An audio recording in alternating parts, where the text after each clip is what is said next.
अरविंद मोहन जी हमारे साथ जुड़े हुए हैं, उनसे हम सीधा सा सवाल करते हैं कि सर, ये जितनी बातें कही जा रही है, योजनाओं की घोषणाओं की बात कही जा रही है, डेवलपमेंट की बात कही जा रही है, ये चुनाव आयोग पर भी आरोप लगाया जा रहा है, लेकिन अगर एक सिंगल मेजर डिवाइडिंग लाइन खींचनी हो आपको, तो वो क्या खींचेंगे? जैसा मैंने शुरू में सवाल किया था शहजाद से कि क्या हिंदुत्व जो है वो एक सिंगल मेजर लाइन था जिससे बीजेपी को बढ़त मिली? आप इसे अग्री करते हैं, नहीं करते हैं? आपका क्या मानना है?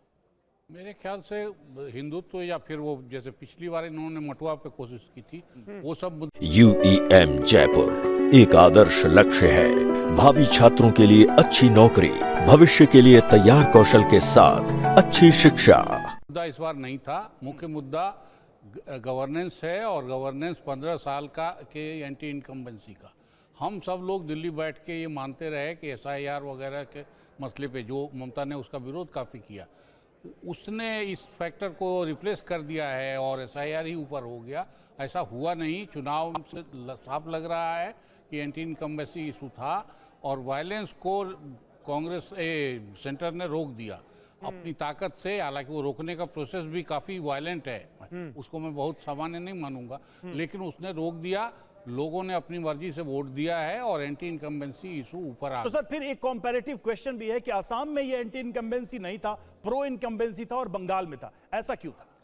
देखिए, बंगाल में बीजेपी का मैनेजमेंट है, और बीजेपी की पार्टी है, बीजेपी की आइडियोलॉजी है।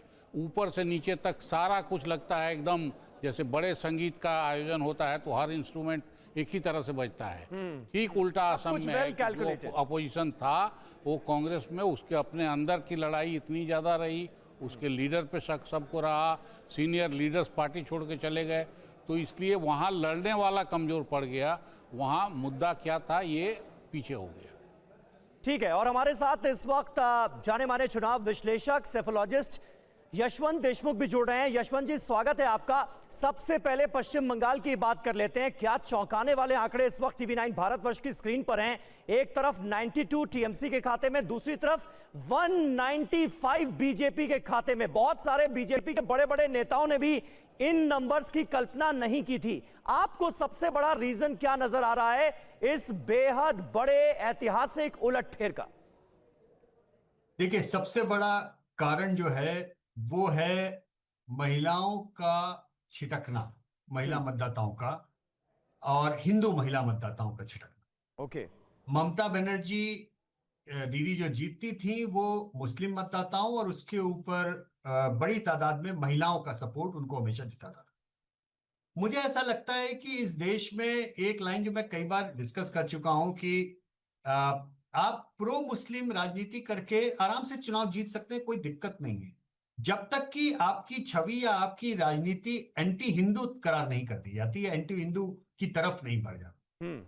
और ये गलती कई सारी विपक्ष की पार्टियां करती रही हैं। कांग्रेस ने तो बहुतेरी की है, और अब धीमे धीमे ऐसा लग रहा है कि और लोग भी इस गलती में पड़ रहे हैं, क्योंकि माइनॉरिटी वोट्स को रखने के नाम पर जब आप लॉ एंड ऑर्डर में स्लिप कर जाते हैं और ऐसे क्रिमिनल एलिमेंट्स को तरजीह देकर के प्रोटेक्शन देने लगते हैं, बचाने लगते हैं, जो कि आपके माइनॉरिटी अपीजमेंट का हिस्सा होती है, तब उस जगह पर मसला कम्युनल नहीं होता, मसला लॉ एंड ऑर्डर का होता है। लेकिन लोग उसको फिर कम्युनल तरीके से देखने लगते हैं, क्योंकि उनको समझ में आता है कि एक तरफ का जो क्रिमिनल है, एक तरफ के जो गलत लोग हैं, उनको आप इसलिए आंख मूंद करके छोड़ रहे हैं क्योंकि आपका वो वोट बैंक बनाते हैं। लेकिन जो सफर करने वाली, जिनको तकलीफ हो रही है, आम जनता, और खास तौर पे जब पश्चिम बंगाल की चुनावी हिंसा और बाकी हिंसा की बात होती, तो हम ना भूलें कि हिंसा का सबसे ज्यादा जो जो असर होता है वो महिलाओं के ऊपर होता है।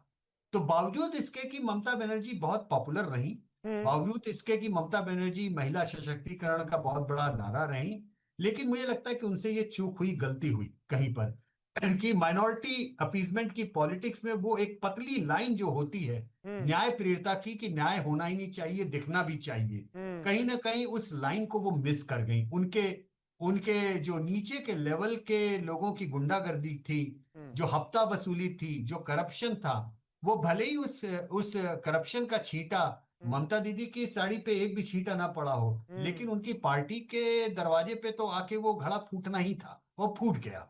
यानी मुझे यशवंत जी आप ये कह रहे हैं कि ये जो एंटी हिंदू पार्टी होने का ठप्पा लगाया जाता है और ऑपोजिशन ये कहता है कि बीजेपी इस खेल में बहुत माहिर है। यूपी में Samajwadi Party anti Hindu, Congress anti Hindu, Paschim Bengal में ममता बनर्जी एंटी हिंदू, तमिलनाडु में डीएमके एंटी हिंदू। ये जो आरोप लगाया जा रहा है बीजेपी की तरफ से वो चिपक भी जा रहा है इन पार्टीज पर इनकी अपनी हरकतों की वजह से।